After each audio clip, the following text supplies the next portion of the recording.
Welcome to this technical guide on the MSI Stealth 15M. We are Kelatos Informatica, specialists in technical repair. We collect your device from your doorstep, carry out a free diagnosis, and send you a quote before any repair. No phone calls, no trips to the shop. We are based at Calle Joaquín María López 26, Madrid. Convenient, transparent and professional. Link in the description. If some keys on your MSI Stealth 15M aren't responding, it can be quite frustrating. This issue often arises due to dust accumulation or a faulty keyboard connector, and if left unattended, it may lead to further keyboard malfunction or even complete failure.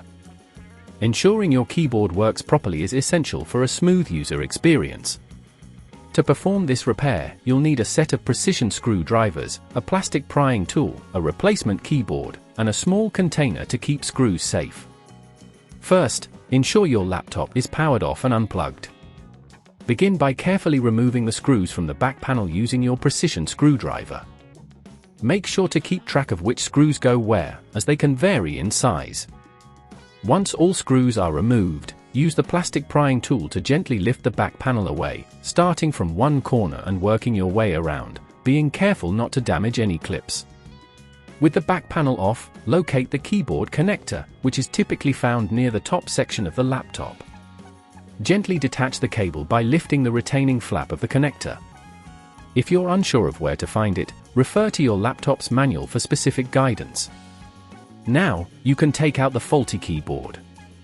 This may involve unscrewing additional screws that hold it in place, so be attentive to their locations. Once the screws are out, carefully lift the keyboard from the laptop casing, ensuring no wires are snagged or damaged. With the old keyboard removed, it is time to install the new one. Align the new keyboard in place and secure it with the screws you set aside earlier. Reconnect the keyboard cable to its connector by pressing it back into place and securing it with the retaining flap. If at this point you feel it's getting too tricky, remember that at Kelatos we collect your device from your door and return it fully repaired. Now, replace the back panel by aligning it correctly and pressing it down until it clicks into place. Finally, reinsert the screws you removed earlier to secure the back panel. Once everything is back together, power on your laptop and test the keyboard to ensure all keys are functioning correctly. To prevent this issue from recurring, regularly clean your keyboard and ensure that no debris gets trapped underneath the keys. Additionally, be mindful of how you use your laptop in different environments, as dirt and moisture can cause problems. If you'd rather not risk damaging your device, at Kelatos we collect, repair and deliver back to your door anywhere in the UK. Link in the description.